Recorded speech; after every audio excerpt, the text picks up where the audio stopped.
Dhugoomsaa Oromoo faarsee bulaadhaa jedhan ati dhugoomsaan faarsee bulaadhaa. Hundi isaanii ana ta'uuwwan akka kiyya ta'uuwwan ni beeku. Yeroo bulchiinsa warraa aanaa kana bira jarri kun maallaqa kanaa fi caasaa oliitii wajjin ol quba qabnaa isaa inni ergee jee sodaachisee maallaqa irraa fudhataa. Dhugumaan maallaqa fudhatteeti moo namoota magartee aangoo qaban yoo jiru jaatanii sodaataniiti moo akkana jee gaafachaa ture hedduu jira. Dhugummaa ilaalcha wal lakkifne mee maal dhugoomsaa irraa baranne ittiin nuuf fidde jennii namoonni tanii barkoo miidiyaa wanta qeeqan jiraachuu malan. Mee isaan kanaan maal jetta?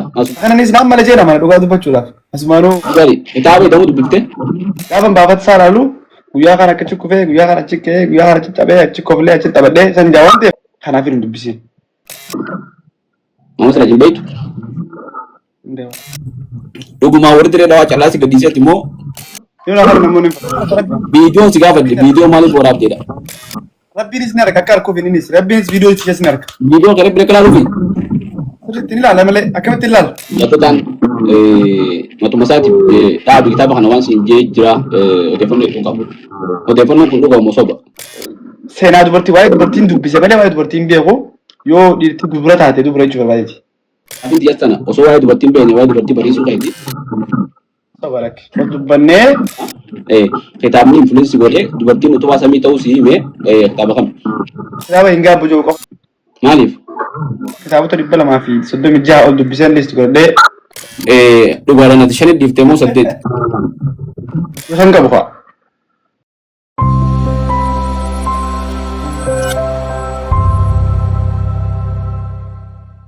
Kabajamtoota daawwattoota keenya akkam jirtan nagaa fayyaadhaa kun barkoo miidiyaadha. Barkoo miidiyaa keessanii miidiyaa keessan kana laayik sheer sabskiraayib godhaa hordofaa isin jenna. Akkuma beekamu barkoo miidiyaan dhimmoota dinagdee siyaasaa hawaasummaa dhimmoota garaagaraa irratti ajandaa yeroodhaa wajjin deemu qabatee isin dhiyeessaa ture. Arras sagantaa tanaan keessummaa tokko dargaggoo isin beektan tokko isin dhiyeessinee jirra. Namni kun isiniif fuulaariyaa miti. Garuu wanni inni arras irratti dubbachuu deemu waan haaraa ta'uu dandeessi. Gaafii nuti asirratti gaggaafannu gaafii haaraa ta'uu dandeessi. Wantoota isin yeroo hedduu sooshaal miidiyaa irratti koomentii gootan, poostii gootan maal jettan waa'ee isaa dubbattanii fi waan inni dubbatu irratti dubbattan hunda takka takkatti araan tana gaafannee asirratti hurkaa irraa buufnu ta'a. Kanaaf akka nu hordoftan gamanumaan isin hafeerra. Keessumaa keenya wajjin maatii barkoo miidiyaa wajjin baga nagaan dhuftee afeerraa teenya kabajjee nu dhufte jecha maatii barkoo miidiyaa wajjin mee waa'ee dhaloota keetii fi maqaa keetii fi dhaloota keetii fi kana maatii barkoo miidiyaa wajjin wal barii. Thank you. Jalqaba miidiyaa keessan irratti miidiyaa keenya irratti yookaan immoo barkoo miidiyaa irratti afeerri keessaniif yaada kiyyaa hawaasa wajjin wal dubbisiisuudhaaf hawaasa wajjin wal barsiisuudhaaf nu fiduu keessaniif guddaa gammachiisa jechuun barbaada.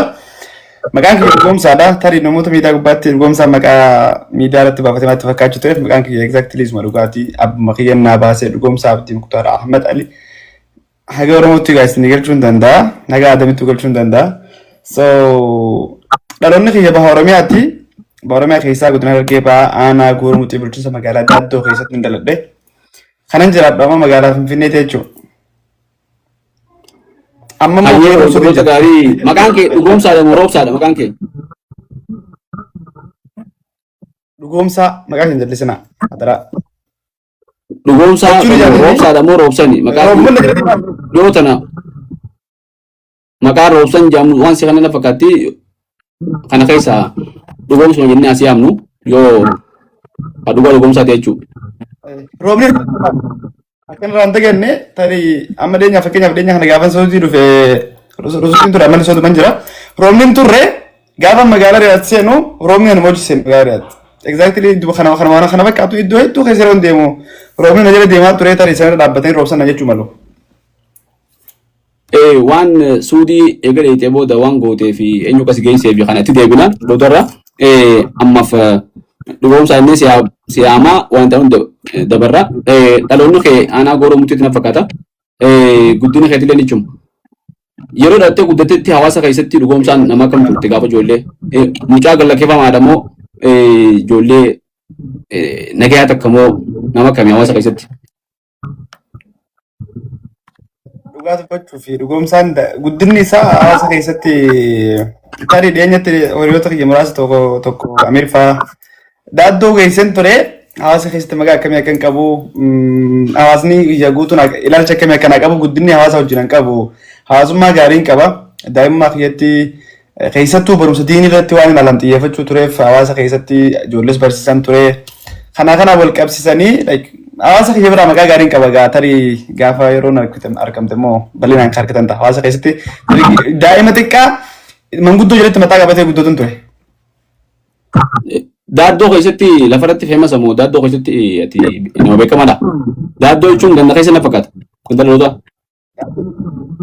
Yes, daaddottis gooroo jettaa magaalaa Calanqootti naannoo makaana guutuu qobboo fi walumaa galatti Harargee keessatti dhugoomsaan dargaggeessirra beekamu. Piraaktikaali jechuudha lafarratti miidiyaa qofaan miti. Namoonni tokko dhugoomsaa lafarratti hin beeknu ganda keenyatti hin beeknu miidiyuma irratti agarree hajuu jira warra Calanqoo faan nama tokko. Kunoo dhugaadha moo? Kun olola sobaati. Ni beekan olola sobaati. Olola sobaati waan. Miidiyaa kanarratti yeroo hedduu waa'ee barnootaas hin gaafanne barnoota amantii hangam takka barattee jirta.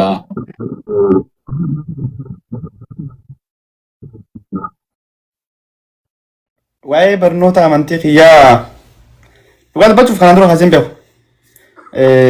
Ani barnoomsa ijoollummaa kiyyatti abbaanummaa tiyyaa sheeka. Biraan dhiyeenya kanatti waggaa tokkoon dura kan naakiramanii abbaanummaa tiyyaa biratti yeroo hagate abbaanummaa tiyyaa biran ture. Barachuu qofa miti baradhee barsiisaallee ture. Ammoo rabbiin akka fedhu qabaatu xiqqoo akka amantiin kiyyaa barbaadu ta'uu baadullee nama amantii kiyyaa filee iddoo gaarii fi ilaalcha gaarii qabun ture. Tures ammas akkasuma. Dargaggeessi carraa umraa kaabaa jala dhaabbachuu argachuu kunuu kennaa rabbi. Ayyee dugariidha barumsa ammayyaa'oo hanga kutaa meeqaa baratte namoonni gariin gartee dhugoomsaan kutaa shanii dhiisee namoonni janni jira 8 hayyuu tokko ni jira. Dhugaadhaan ati shanii dhiiftee moo 8? Jechuun ni beekangaa ani barumsa warra wajjin baran as gubbaa jiraachuu danda'u baarkoo miidiyaa illee hordofuu danda'u kutaa 3 irraa kutaa takka irraa ilaa 3tti haadhummaa tiyyaa biraa abbaa tiyyaa biratti hin baradhe. Kutaa 4 irraa ilaa 8 abbaa kiyya biratti hin baradhe. Kutaa 9 10 11 magaalaa Calanqoo Adaatu Jibiratti magaalaa Calanqoo jiraadheetiin baay'ee xiqqeenyuma kiyyattoon barumsa keessattis nama barumsa sirriitti barumsa jaalatuudhaaf barumsa fuudhaaf barsiisonni kiyyallee asirra kan jiran tariif ammaan tana barsiisaan kiyya tokko ammaan tana maqaa isaallee kaasuuf barumsa takka nan gaafa magaalaa Addootti gaafa nan itti Addoo ture barataa hedduun barsiisaa hedduun jaalatuuf na kabaju ture amma aanaa gormutti itti ayitiin kiyya dongoruu baadde itti gaafatuma hojii barnootaa itti fakkaata nama akka beekan ta'e barsiisonni kiyya naayibsuu danda'an sanboota kutaa 10 achitti fixee ba'ee kutaa 12 immoo magaalaa Finfinneetti 2023 jechuun akka lakkoofsa lakkaawii biyya keenyaatti 2014 natti fakkaata. 14 intaraansii Finfinneetti fudhadhee intaraansii illee naa dhufeellee onlaayinaanis qaamaanis barumsa yeroo gabaabaa keessatti ati sadarkaa dhugoomsaan barumsa eessatti dhaabee akkamitti jira maal jaamu gochaaniin kan yeroo gabaabaa keessatti fidee isin beeksisu ta'a inshaallah. Kutaa 12ffaa geesseetuma qabxiif dabartee jechuudha. Amma dilli gartee namni baranne jiru hundi maqaa sira kaanii jechuudha. Maqaa sobaati jechuun ani manni dhagaawete miidiyaa kana gubbatti dhugoomsaan nama baratee miti dhugoomsaan akkas jaanem waan kana deebisaa kan nuyi sun barbaadu maybe akka itti fakkaatetti namni sun akkasii na barachuu danda'a waan ta'eef dirqama moo isa ibsuufiin dirqama ta'e waan natti mul'anneef ifin ibsuufi mara barumsaa Finfinneetti ayyaran baatti mirtabeetii ittiin barachaa ture mana barumsaa ayyaran baatti barachaa ture kutaa 12 taasisuutti fudhadhe ammoo dhiyeenyatti barumsa ittiin turesi miidiyaa gubbatti barumsa irra jira akkasiin ta'uu jira jee odeessuun irraan eegamu giraajuleetii kiyyaan dhufu barbaadeechuu barbaadeeti. Ayyee dhugaadha mee dhugoomsaa Oromoo faarsee bulaadhaa jedhan ati dhugoomsaan faarsee bulaadhaa?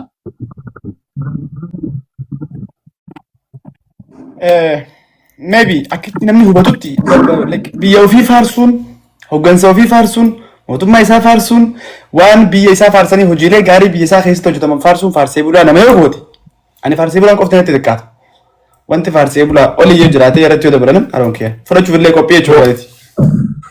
Faarsee bulaa Pro Max jechuudha yoo guddisan yookaan immoo Super faarsee bulaa.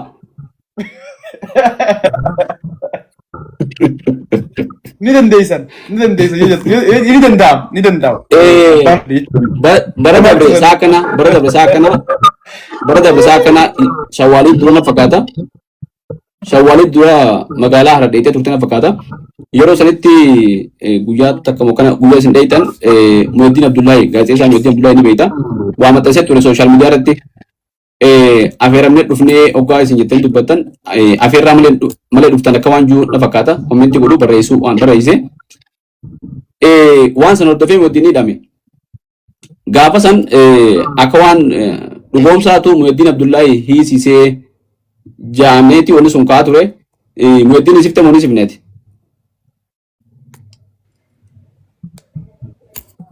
Ani nama keenya hidhamee hin baasa malee nama keenya ni isas hininesi amma garuu sana hedduu miidiyaa kana gubbaadhaan ol akkasii deemaa ture komsaatu Muhyiddin isse Muhyiddin gaara hedduu akkuma ani Muhyiddin anaaf saahiba yaaqiyya nama miidiyaatti gaazexeessummaa qofa osoo hin taane nama buleessa miidiyaa kana gubbatti yeroo miidiyaa akkaataa miidiyaa fayyadamummaa irratti nama sirrii garuu ilaalchi keenya faallaa like akka inni itti nutti ni namanu akka nama nutti ni manu san jechuun garaagarummaa ilaalchaa qabaachuu malla waan ta'eef diinummaa waliin qabnu hidhuu rogoon itti hidhuun qabu jechuu barbaadeeti hin hidhus yoo hidhamellee nan baasa malee deebiin gaggaafachaa illee turechetti yoo akka hedduu taate jechuun isaa hidhamu yoo qabaatu taate gaafa sanitti wajji hidhamee ture yeroo dhiyoo ture hidhame maaliif atattamaan hin baasin gaafa san pirezidaantiidhaa wajjinis namoota hooggantoota naannoo irree wajjin wal harkaa turtanii maaliif akka baasan hin godhin?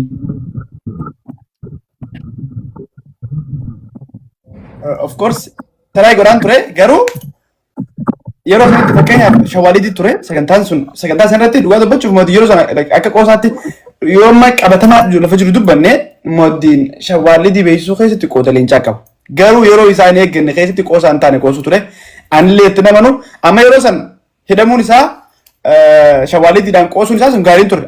Ayyaanni kuni uummata Harariitiif ayyaana akkuma Oromoon ayyaana irreechaa haala qabatamaadhaan kabatattu jaalattu ol leellifattu ummanni naannoo Harariitis ayyaana shawwaaliitii san kabajaadhaan jaalataa akkama jaalata nullee wajjin ayyaana san gaggeessinu jechuudha. Ayyaana sanarratti hogguu inni qoosaa gaggeessee ummanni mootummaan naannoo san jiru mootummaadha sababii ta'eef isa yeroodhaaf akka ayyaana san dabru ol kaa'uun anaaf hammeenya ittiin mul'anne miidhaan geeffamee sin jirtu dhiibbaan biraas sin turre yeruma ofirraa ol kaa'anii taasise. Dhiibbaa turre immoo yeroo inni geewutti baasneerra.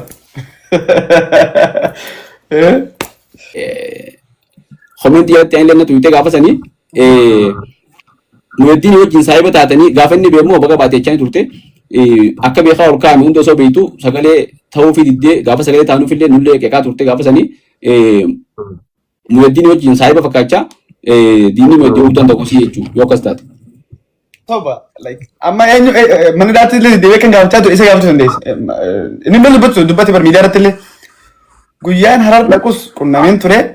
Guyyaa inni hidhamus dhaqeen dubbisaa ture because wanni kun easy akka ta'e dhimma hamaa akka hin taane waan keessa beekuuf maaliif akka ol kaa'ames waan hin beekuuf ayyaana sararratti yeroo sun qoosuun isaa dogongora ture yeroo saniif ayyaana hin qadabdu jaanii ol kaa'ame yeroo osoo inni jirus immoo dhaqeen gaafachaa ture eega inni bihees wadagarreedha walumaa guddaatti. Ajandaa guddaa ta'e. Akka ati jettu kana laafaa miti dhimmi kun himanii irra deemu jira hanga ammatti Muhyiddin mana murtii deddeebi'u jira wabiidhaan bee waan ta'eef jechuudha. Yeroo biraatti illee iddootti illee qabamee maneedhaatti hidhamee baalaman dhiyaatiin jedhamee hidhamee ture ammallee dhimmi sanatti deemu jira jechuudha xumuraan kanneen. Dhimmaan gana ga'u kana akka laaftuu laaltee dheeyitee laaftuu dheeyitee laaltee deemuun teetuun sirrii damuu sirrii miti. Dhimmi siyaasaa bar warra takkaan amma fakkeenyaaf dhuunfaa keessatti gaafan ilaalcha like mootummaa kana wajjin osoo walitti hin dabalin jiru waggaa 3 hin duratti gaafan hidhameen qabu. Waggaa 2022 jechuudha akka lakkoofsa qabu Awuroopaatti gaafa hidhamaa Finfinneetti deddeebi'ee hidhamaan ture. Galmeen kiyya san hin goolabamtu hin cufamtu gaafa inni dogongora tokko uumee galmeen kiyya san ol naataa jechuudha. Akkasii bara kanaaf Muhyiddin hidhamuu dhabaatee dhimmi isaa hordofamuun dirqama because innis waan siyaasaa dubbachuun isaa naftu dhimmi isaa seeraan hordofamuun isaa hin naftu jechuudha. Haga inni siyaasan dhiifnetti hordofamuun isaa naftu. Hordofamas. Ayyaa kanuma wal qabatee siyaasa dubbachuun mirga moo siyaasa dubbachuun yakka? Akka ammateetti yoo taate siyaasa dubbachuu yakka jechuudha. Yoo siyaasa dubbatee namni hordofamee kan to'atamu taate siyaasa dubbachuun yakka jechuudha. Akkan nan dogongorsiifne siyaasa dubbachuuf yakka osoo hin taane kana nan jee siyaasa erga dubbachuun namaa hin hafne siyaasni kun dubbatan qabu miti fakkeenyaaf ani deeggaraa sirna kanaati. Deeggaraa sirna biyya bulchaa jiru deeggaraa sirna paartii badhaadhinaati. As keessatti rogaa fi ilaalchaa fi paartiin kun akkatti amanuun alatti yookaan ammoo maqaballee sirnichaa irratti yookaan ammoo maqaballee hooggansaa irratti samti waamuma ta'e wayii tokko irratti yoon hin dogongora hojjedhe siyaasa irratti qooda koo fudhachaa hin jira sababii ta'eef mootummaan na hordofuu isaa hin hafu jechuudha. Daatbiis kun mirgaa miti jechuu miti. Muyaddin naannoo Harargee keessatti mootii yeroo hedduu wanni dubbatu ni beekta waa'ee hanqina bishaan dhugaatii faana dubbata yeroo dabalata akkas gaaf tokko sanii jedhamee ture dinni beekta ture waa'ee bishaan dhugaatii tajaajila uummataatti kan dubbachuun siyaasa miti waan ju'atis ni beektan fakkaata kun siyaasa ta'e waan nama ibsu miti jechuudha. Namni gartee hidhanneetti mootummaa kana gartee hidhannuudhaan firraa kaafnaa yookaan ammoo yoo gartee waan akkasii hoofu taate malee bishaan dhugaatii magaalaan tun argachuu qabdi kajuu siyaasa ta'amee kun waan nama ibsu qabu nutti hin fakkaatu. Anyways waa'ee kana keessaa baanee tabiraatti dabarraa mee miidiyaa hawaasa kana gubbatti yeroo hedduu ni qeeqamtaati ni agarta ogoo amaxasitu namoonni hedduun si qeeqan ammoo calamettee waan san hunda gurran kan itti fufta. Qeeqni namni sirra kaasan san sirrii ta'uu dhabeeti moo maaliif waan san deebisaan kan hin deebisu? Fakkeenyaaf amma harka weete ayyaada warree horii amma fakkeenyaaf gaafii nama reebisu kaasa irratti faarsee buraadha jedhanii namoonni hedduun faarsee buraadha waan takka haftu maal beeyteeti akka kan siin jedhan ammoo sirritti fakkeenya godhee si dhiyeessuudhaaf ammaan dura dargee bakka bu'eetiin muummicha ministeeraa Abiyyi Ahmad dhiifama gaafadhaa jettee viidiyoo tokko waraabdee turte. Achirratti kan qeeqamaa turte viidiyoo sana waan sana irratti jechuudha. Mee ati Salmaan Alqabsiineetu gaafii si dhiyeessuudhaaf mee eenyu Harargee bakka si buufatee filannoo bara kamiira bakka buutee miseensa mana marii kamiiti miseensa mana marii faarsee bulaati moo eenyu bakka si buufateeti dhiifama gaafatte?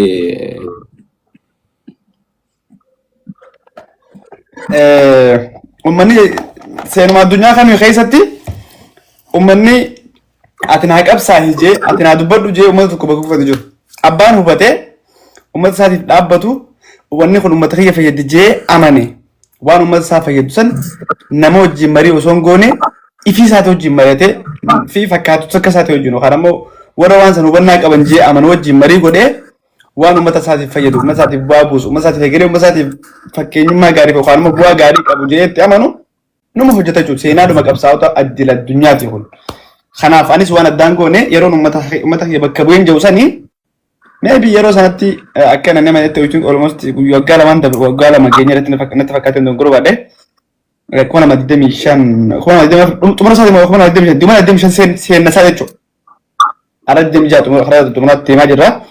So yeroo sanitti akkina mul'atetti akka hubannaa kiyyatti xiyyeeffannaan gama ba'aa kanatti jiru mootummaan keenya sirni keenya uummata isaatiif gara ba'aa kanatti illee xiyyeeffannoo kannee hojiilee misoomaa bu'uuraalee misoomaa Itoophiyaa garagaraa keessatti hojjetamaa jiran gara ba'aa kanarratti illee hojjetamuu danda'u qabanii maybe uummanni baha Oromiyaa kun tarii dogongora qaba yoo ta'e ani uummata kana bakka bu'ee dhiifaman gaafadha muummicha keenya yookaan ammoo biyya keenya xiyyeeffannoon bu'uuraalee misoomaa gara keenya xiyyeeffannaan haa kennamtu. Manneen barnootaa nuuf haa ijaaraman, daandiileen nuuf haa ijaaraman, manneen barnootaa akkasuma manneen waajjiraaleen fayyaa xeenaa xaabiyaan garagaraa nuuf dhaabbatee manneen barnootaa hundi godhame akkuma kutaa garagaraa Oromiyaa akkasuma Itoophiyaa garagaraatti nus tajaajila haa argannu jee gaafachuun kiyya dogongora ta'e natti mul'anne ammas yeroo sanis sirriin ture ammas sirriin jira fuuldurattis gaarii hojjechuudhaaf sirriidha ta'e.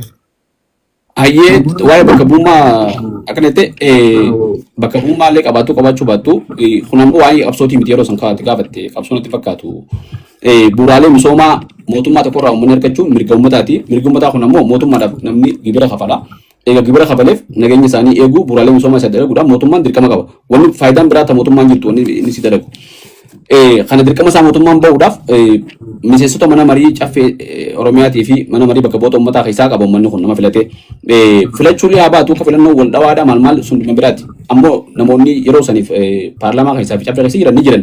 Nama san keessa maqaan dhugoomsaan jiru. Namoonni sun yoo uummanni akka uummanni waliigalatti uummataatu badii qabajanii akka tan dhiifama gaafatan kun naan galu. Bu'uuraalee misoomaa akka harkatanii jecha dhiifama gaafachuun kee sirrii ta'e natti mul'atu akka kiyyatti siif sirrii ta'uu mala. Mee bu'uuraalee misoomaa argachuun uummanni mootummaarraa mirga uummataati immoo inni kun waan gartee dhiifama gaafatanii mootummaa kadhatan. Sun dirqama mootummaarraa uummanni qaba bu'uuraalee misoomaa. Garuu ilma namaa miti irra dubbifaaru jaalata. Ilma namaa miti rabbiin ni hinaaf ari beektaami. Naam. Rabbiin yoo isa cinaa waa qabde ni hinaaf. That means rabbiin yoo shakkarte yoo shirkii yoo hojjette yookaan ammoo isa cinatti gabbaramaa biraa yoo uumte rabbiin sitti hinaaf ilma namaatti. Galee sababa sanii ani mootummaan Oromoof ta'u Itoophiyaaf ta'u biyya kanaaf ta'u mootummaa badhaadhinaati jenna. Sababa sanii mootummaa kana faarsee bu'aa uummata kiyyaa gaafachuun akka kiyyaatti anaaf sirrii. Maybe siifi fakkaatota keetiif gaarii ta'uu dhabuu mala yookaan uummata namoota miidiyaa kana gubbaa jiraniifis gaarii ta'uu dhabuu mala anaaf ammoo akka kiyyaatti anaaf gaarii. Faarsee mootummaa kiyyaa uummata kiyyaaf waa gaafachuun maybe ammas ittiin jira fuuldura ittiin fufu. Rabbiin inaafa isaan mattuu inaafa subhaanahu wa ta'aalaadha. Rabbiin wanti ilma namaa uumeef ilma namaatiif jinni akka isa gabbaraniif uume yoo waan san dirqama uumeef san bahuu baatan ni inaafa dhugaadha. Yoo gartee waan biraa matti bitan. Mootummaan ammoo uummanni guu filatu mootummaa tokko uummataaf mootummaa guu ta'u akka gabara uummataati gabara isaa jechuudha. Maallaqa isaatiin gibira kafalee uummanni ajajatee mootummaan mana barumsaa ijaaree fi bu'uuraalee misoomaa karaadhaa dhaabbilee fayyaatii waan adda addaa hunda uummata kanaaf dalaga. Warshaa adda addaa dhaabee carraa hojjettootaafis carraa uumee nama baratuufis jechuudha. Mootummaan kun dirqama isaa bahuudhaaf akka mareefu gaafa rabbii bira qabnee gartee hin haabbaasan osoo hin ta'in dirqama isaa bahuu qabaa jechuudha mootummaan isaa kun. Mootummaa kana dirqama san gaafachuuf ammoo qubee ija keessatillee taatu feetu gartee waan keetiin ajjette waan ta'eef maallaqa kafaltee isaatu mootummaadha namni biraan jiru nama kana akka barbaachisu gaafachuu mirga qabdaa jechuudha. Hanga maaliif mootummaa ofirraa buusuuf qawwee fuutee haatee ofirraan fonqolchinee waan biraa keessa hin seenne bu'uuraalee misoomaa gaafachuudhaaf dhiifama gaafachuun shirkii ta'uu uummanni kun dalagee mootummaa biraa uummanni kun dhaabe immoo mootummaa kana maddiitti dhiifama gaafachuu maaltu fidee teettuuf hin jaa. Intalli ilaalcha bannaa akkasitti biraa horma. Taatee bira kunna ta'ammoo waan takkaa jira gaafa san dhiifama gaafachuu san keessatti ati jettee hin jenneen beeku. Gaafa Jawaar marfamee walitti bu'iinsa adda addaa uumame sanii Dr. Abiyyi fi Lammaa Afaan Harargee dhufanii gaafa sanii uummanni maaliif Jawaar dhiiftanii dhuftanii yookaan ammoo gaafilee adda addaa gaafatanii waa'ee misoomaa dhiisanii waa'ee Jawaar irratti xiyyeeffannaa san aggaamni sammaa godhamtee gaafatanii yookaan ammoo waa'ee haadha biyyi fa'aa gaafatanii waa'ee abbaa biyyi fa'aa haadha biyyi fa'aa. Kana jecha muummicha ministeeraa hijaa qabatee jira uummatatti barreeffam waan kana barreessiteen se'aa hin beekne dubbattullee barreessitullee mee dhuguma mootummaan biyya tokko bulchu gaafii uummanni gaafatu keessatti uummanni gaafii fedhii yoo gaafate hijaa san qabatee mootummaan uummata san bu'uuraalee misoomaa dhorkachuun sirriidha. Godhee jeen amanuu dhugaa dubbachuuf mootummaan paartiin kun gad dhaabbatee bu'uuraalee misoomaa iddoolee hedduutti hojjetamaa tura. Amma deenyuma kanatti muummichi gara Harargee gaafa deemu bu'uuraalee misoomaa Harargee keessa bu'uuraalee misoomaa hojjetamaa hin turre. Kana booda immoo yeroo gabaabaa ittiin hojjetamaa hin jedhamu yookaan ammoo uummata injiinara kana uummata harka isaatiin daandii ofii hojjetee waan kana godhu kana deeggaruu qabna jedhee gaafa dubbatee deemu waliin agarre. Kana jechuun kana dura hin deeggaramne jechuudha yookaan ammoo deeggarsi qabatamaan akkasii kanaan dura hin turre jechuudha akka nu godhutti. So wanni sun kaafamteef yeroo sanitti yeroo sana sheekotiin takka ni jirti sheekotiin gartee daldala dhuunfaa uummata keenya godhattee waan uummataa dantaasiin godhe dhimmi uummataa dantaasaaniitiimti garuu uummanni qorii nyaataa isaaniiti halkanii fi guyyaa akkaataa uummata irratti quncaasan halkanii guyyaa akkaataa uummata irratti nyaatan malee yookaan ammoo girrisa miidiyaa gubbatti girrisanii nama tokko jala fiiguu malee egeree uummataa warra yaadama keessa osoo hin galfanne yeroo sanitti dhugaa dubbachuuf annuun isaa hordomaan ture harkaan ture warra maaliif Jawaar ajjeesuu barbaaddaa maalo nuti suuqii wanti karaa hojii wal qabatu akka illee hin jirtu sheekotii yeroo sanii gaafas balaaleffachuun ture ammas ni balaaleffadha fuulduras ni balaaleffadha sheekotiin akkasii siirii fi summii uummata keenyaati malee uummata keenya warra bu'aa hin qabnedha dhimmi siyaasaati sheekotiin gaggeessitoota amantiiti malee gaggeessitoota sirnaati miti uummata isaaniitiif waan barbaachisu gaafachuudha malee wanti dhimma siyaasaa gara waan hin taane hunda laaqachuuf maal godhuu hojii isaan galchi tokko illee hin jiru yeroo sanitti itti amma barsanaaleen waan isaan godhan sunitti itti namanneesi hin fudhannee sanirra dhaabbadeen sheekotiin san dogongora hojjette sheekota sanitti dogongora sanii mukuyya malee mootummaan hawaasa isaa deeggaruu hawaasa isaatiif hojjechuu hawaasa isaatiif daandii baasuu karaa manneen barnootaa ijaaruu fi mana iddoo fayyaa ijaaruun dirqama mootummaati kun kan akkas jeetiin amanaa tarii warri ilaalcha kan akka biraa fudhatu yoo jiraatan sheekota saniif deebisaa kan nuquyyu kana booda sun dubbata sheekotiin uummata kanarraa yaadanii uummata kanarraa dhugaa gabbaanii uummata kan yoo hin tajaajile siyaasa qofa jala yoo fiigan borus ittiin naa jechuudha. Sheekotiin akkuma nama dhuunfaa tokkotti akka itti baantu gaggeessuu siyaasaati miti amantiiti. Garuu akka lammii biyya takkaatti sheekotiin siyaasa keessatti hirmaachuudhaaf wanti daangessu qolleen hin jiru mirga qaban. Fakkeenyaaf Sheekh Musaa Suwaalaa miseensa Caaffee Oromiyaati. Sheekh Ibbaa Fedee Sheekh Ustaaz Kaamil Shamsufaan miseensa paarlamaati. Sheekh Fedee mirga gartee dhugoomsaan qabaatee sheekotiin tokko sheekha waan ta'eef dhabuu hin qabu. Ilaalcha siyaasaa isaanii ibsachuu gaafii siyaasaa gaafachuu hirmaannaa siyaasaa godhuuf sheekotiin mirga dhugoomsa ol yoo qabaatte malee dhugoomsa akkatti hin qabdu. Maaliif sagalee uummataa illee sirra qabdi waan taati jechuudha. Kanaaf sheekotii qeequudhaaf jecha dhiifama muummicha gaafachuun waan barbaachisutti fakkaatu. Mee yeroo Jawaar Aggaammiin Jawaar raawwatamu sanitti waan takka si dhiyeesse. Yeroo san irratti dhugoomsaan mootummaa deeggaruu ture moo Jawaar deeggaruu ture? Yeroo sanitti mootummaan deeggaruun ture. Jawaaris hin deeggaru Jawaar ammoo ilaalchi siyaasaa isaa yeroo sanitti karaa nagaatiin amma garaagarummaan siyaasni babal'achuun siyaasa kana yeroo sanitti hin turre.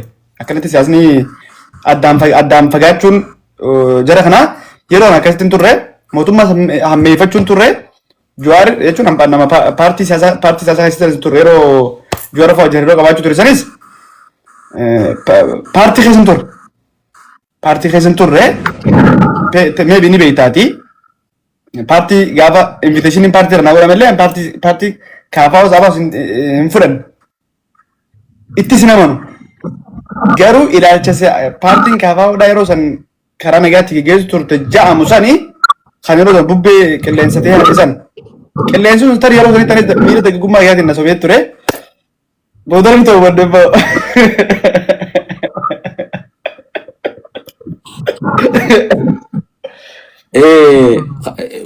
Waan kana si kaaseef yeroo sanitti hubannaan gartee gaafileen sheekotiin kaaftee waa'ee Jawaarii fi waa'ee gartee tokkummaa Oromootii fi waliin dalaguu qabdanii waa'ee araara buusuuf illee sheekotiin sochii hedduu goote akkuma beekamu sheekotiin teenya keessatti sheekotiin argedha rakkoo daangaa irratti Oromoo fi Somaaliitti uumamte tasgabbeessuu keessatti nagaa buusuu keessatti qooda leencaa qaban waa guddoo dalaganii waan itti dinqisiifatamu waan gartee mootummaallee isaan galateeffachuu qabu waan galateeffatee illee jiru. Sheekotii maaliif akka gartee hubannoo akka reefu kaaftetti biddeena godhachuudhaaf fedhii isaanii keessa uffachuudhaaf godhan jettee kaasuun sirrii miti jeeti kanaaf kana si fide yeroo sanitti ati illee deeggaraa turte jechuun waan kan wanni sheekotiin kaaftan sirrii kataate jechuudha. Mee yoom irraa kaafteetti ati Jawaar deeggaruu kadiifte isaan dura TV Jawaar akkamiin wal baratan wal beektan moo akkami namoonni hedduun gaafa mana Jawaar deddeebi'aa oolti jeniiti Sokomatanii gaafa maal jeniiti ni agarta gartee ati faarsee bulaa taate kana isaan dhiifteeti faarsee bulaa taate jennee kommentii hedduu si kan nama mee akkamii wal dhufeensisii fi Jawaar jidduu akkuma kan nama qabsoo Oromoo keessatti hanguma bakka dhalootattis taatee eegamuun finna dhuftees kana keessatti hariiroon teessammaa turte. Akka nama kamittuu ani Jawaar kuma namaa 18 booda hin bare. Jechuun kan wal dubbisnu jechuudha gama miidiyaatiin wal dubbisuu jalqabne kuma namaa 18 booda jechuudha. Ammoo qaamaan kanin bira dhufee hariiroo qaamaa jalqabne gaafa inni manidhaa ture suniin yeroo sanitti ana akka kiyyatti isa qofas miti mootummaan kabaja guddaa itti godhee waan tureef tarii ilaalchi ani yeroo sanitti qabu hidhamuun isaanii Oromoo wal miidhuun qabdu jee sababiin amanuuf Oromoon ilaalcha siyaasaa faallaa qabanii wal miidhuun qabdu jee sababiin amanuuf arratti kabiyya geggeessu durra inni kun miidhamaadha jee warra kana immoo isa qofa osoo hin taaneef isaa fi qabsaa'onni isaan wajjin turan hundi yeroo sanatti saayikooloojikaalee jara kana tiriit godhuu danda'uu qabna jee waan hin amanuufin isaan deddeebiitti yeroo san dubbisaatiin ture erga inni chirraa gabbehe kuma nama 22 be miti yoon dongoro baal kuma nama 22 ture qabehe behee jennaan manatti waliimaan turre isaan hunduma isaanii jechuudha. Ilaalchi siyaasaa isaa jechuun osoo manni hidhaa keessa jiruuti siyaasa biyya kanaa sirriitti waraana hordofaa hin ture inni gabbee siyaasa ni hordofna. Osuma jechuun yeroo sanis gaama ijoollee warri miidiyaa kana gubbaadhaa dhugoomsaan manachi deddeebi'aa ture maal ta'e akka dhiiraattiin dhaabbadhee akka dhiiraattiin waan itti amanullee gaafa sanis gattaa'ee yoo dubbadhus akka dhiiraattiin gattaa'ee dubbadha waan dubbachuu irratti dirqama ta'ee argama. Gaafa ilaalchi siyaasaa inni geggeessu naan qatee darbe dhiiteen bee kana. Maal irraa eegalee ilaalchi siyaasaa isaa si ta'uu dhabuun yoo biraa eegalee?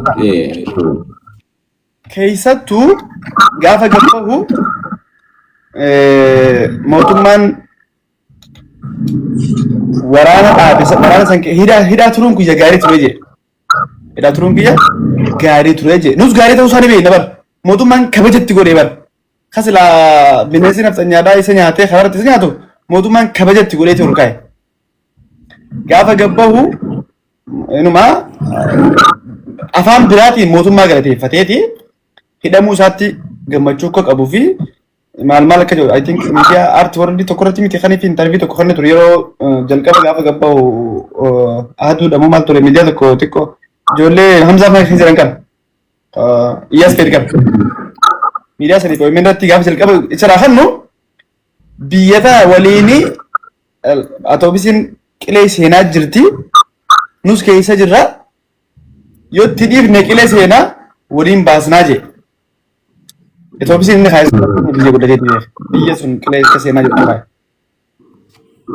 asii afaan naanneef waliin jirraa maal jeetuma afaan mimmeeffateetuma gaafa keenya ammoo akkaataa biyya sana itti cabsinuu fi maaloo jechuu jalqabe ammaan gaafa osoo inni finfinnee keessaan bayne kan inni ilaalchee xiyyaa fi kasaa waliin hanqatee biraa bahee garuu gabbee qeeqeen beekun ture yeroo sani naannoo sana jechuudha. Guyyaa inni isa dubbii isaa guutuu keessaa bahee miidiyaa akkuma innis miidiyaa harkaa qabu nus miidiyaa harkaa qabna uummatattii fi isattis waan danda'u ilaala akka hubannaa keenyaatiin itti himuu jalqabe. Gaafa inni Keeniyaa dhaqee BBC afaan Oromoo irratti biyya kanaaf mootummaa kana caalaa faannootti faannoo akka isaan kana nageenyaa dhufaniif faannoo ittiin amanaa jee faannoon biyya diiguun barbaattu jee faannoon biyya balleessuu karoora hin qabdu jee ani ittiin amana jee because I know jee jarasan sirrittiin beeka jee dhuguma biyya kana faannoon mootummaa kanarra faannoon jaalatte hogguun jiru ilaalchi siyaasaa isaa dur waan kana keessaa jirtu guutuun na keessaa bahee akka Oromootti Oromummaa isaatiin kabaja qaba. Garuu siyaasa Oromoo keessaa geemiin inni qabu dhaabbateera, goolabameera. Akkas jee naman san booda. Gaafa san booda jechuudha. Ayyee yoo faannoon warra biyya tanaaf gartee faayidaa qabu jee amanuun kan siyaasa isaatii wajjin wal dhorku taate Dr. Abiyyi yeroo dheeraadhaaf gaafa lolota Tigraay sana jiramu faannoo akka malee faarsaa ture ajaa'ibaatti warra biyya tanaa yaadde akkuma Abiyyi mirga qabutti Jawaarlee mirga qaba atillee mirga qabdu anillee mirga qabu. Abiyyi faannoo faarsuun isaasan si jaalachiifte Jawaar faannoo jaalachuun akkamitti si jibbisiifte? Mootummaa fi namni dhuunfaatti mootummaa fi namni siyaasaa jechuun paartii fi mootummaan adda. Mootummaan sirna harkaa qaba waan fedhee cabsee baysee sirreessuu danda'a. Fakkeenyaaf waan Abiyyiidhaa faannoo faarsisan kaasite kuma nama 20 fi takkanatti fakkaate. Faannoon yaagar jagnaa ነው ጀ ከፈለግነው እስከ እዚህ ጋር ጫፍ ድረስ ልከነው ማልጉሩ እንደኛ ጀ ካስ የሮ ከና ኢትፈየደሙፍ ከና ጎደ ፕራክቲካሊስ ዋና ገረቹ ቀበታ ማን ስቴብሳ የሮ ከና ጎዱ ፋን የሮ ሰን ቲፔለ ወጂ ወልዳሁ ቱሬ qaxaqqachiisee wal cabacabs. Anyways ture siyaasichi goolabame jarattiin iddootti galuu qabdutti galtee wal caccabstee daaraa wal gootee ani akka kiyyatti Dr. Abiy Ahmad biyya kana qofaaf miti haaloo fi cunqursaa gadadoo uummanni Oromoodhaa sirna nafxanyaatii fi sirna TPLFiin tahaa ture bahannee jira jeenama. Andhuma akka dhuunfaa kiyyaatti jechuudha. Gaafa lolli sun goolabamee achi as deebi'u faannoo leebaanoo jedhe faannoon hattuudha jedhe. haadharraa eeganii daandii gubbaa bahanii makalaakiyaa raayyaa ittisa biyyaa dura dhaabbatanii gantuu tahanii warra biyya gane faannoon hattuudha baariidha jee paarlaamaa gubbaa lafa kaa'e. Kana malee yeroo guyyaan godhe erga lolli sun goolabamee as deebi'amee booda kana fayyadama. It is politics. Namni keenya tokko miidiyaa gubbaa beekaa waan annaannaaf galu kanaaf mootummaa Abiyyi mirga qaba wanti ni jeef istiraatejikaalii maaliif akka itti fayyadamu akkamitti akka itti fayyadamu yoom akka itti fayyadamu mirga guutuu qabaatu. Jawaar ammoo nama dhuunfaa tokko biyya hin geggeessu maaliin geggeessu miidiyaa isaa gurgura. Jawaar mirga qabu itti yaadamoo moo sirrii miti itti yaadda jechuun isaa?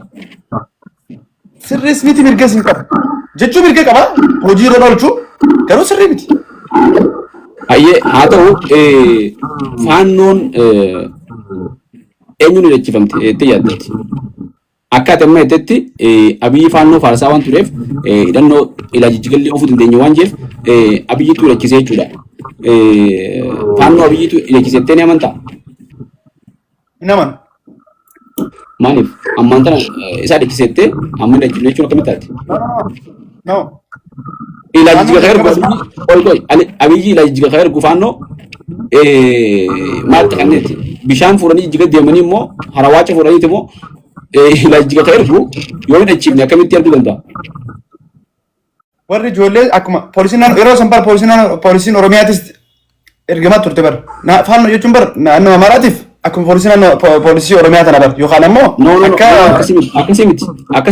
Naannoon Amaaraa humna addaa akkuma Oromiyaan qabdi naannoo hundi qabaachaa turte. Faannoon ammoo akkuma qeerroon Oromiyaa keessa qeerroon jirtu Amaaraaf faannoon jiraachaa turte. Jarri sun qawween qaban meeshaan qaban garuu mootummaatu hidhachiisee lola sanii naqe gaafa lola sanii. Naannoon Amaaraa keessatti ifiin faannoo sanii miti uummanni ni qaba. Uummanni akkasii miti. Uummanni qabaa miti. Naannoo Amaaraa keessa qawween akkuma naannoo biraatti dhorka. Bakka gammoojjii karaa wallofaa bakka kana hayyamtuuf jira malee faannoon warra qawwee qabu miti. Mootummaatu hidhachiisee meeshaalee gurguddoo isaan qabatan amma gaa diteelii yoo haasofne meeshaalee gurguddoo hunda akka qabatan lola Tigraayitti akka hirmaatan mootummaatu afeeraa ture mootummaan hedduu deeggaraa ture hidhachiisaa ture. Kana isaan inni beekan mootummaan inni beeka. Yoo atillee ni beekta muratu dubbatu. Egaa gartee lolli sun xumuramee booda waliigalteen san maaliif godhamtee irratti faannoodhaan wal dhaban ta'etutu deema. Gama mootummaatis oomisanii ta'a. Waliigalteen araaraa sun maaliif godhamtii Piriitooriyaa san osoo gartee wanni keenya nizaamni keenya irraan bu'in jedhanii Tigraay irraa fakkeenyaaf ammas maali lafarra wal lolee jiraame olqaa'eet sun osoo hin deebiin akkamitti lolli kun xumura akkataadha. Faannoo kanaafuu hidhachiisee mootummaadha jechuun warra biyyaaf jeenaatii warra gartee ilaajjigallee erguu dandeenyu mootummaan. Oromoon gaafii kana dhiyeessuun dogongora jenna kayyatti.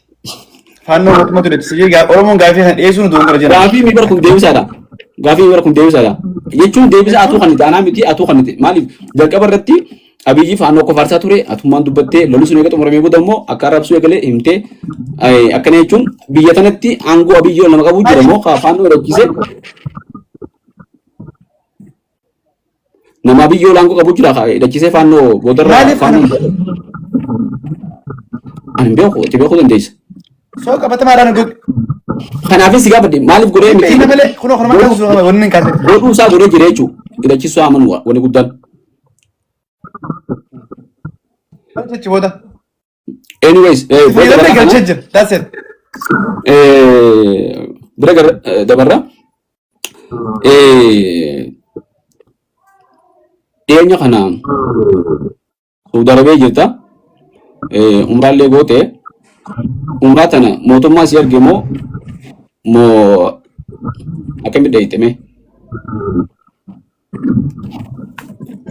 Ani mootummaan argine umraa kana dhufeef rabbi faa galatu akka namoonni baay'ee miidiyaa kana gubbatti illee eeguun dhaga'uu dhugomsaa mootummaa turgee dhugomsaa abaluu geessee nama geessee maaloo geessee ni jaan.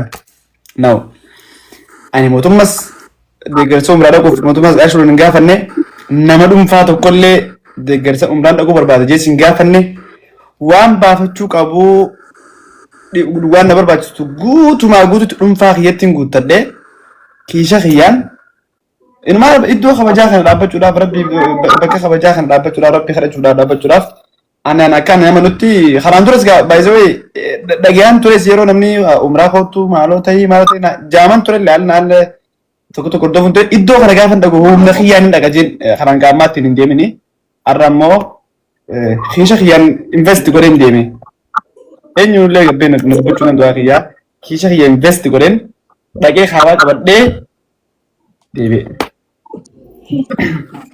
Hayyee mootummaan siin geessine akka jettetti hayyee kaabaa jala dhaabbattee umraa darbii isaa qabalu kaabaa jala dhaabbattee Dr. Abiyyiif jaayii gootee jirti.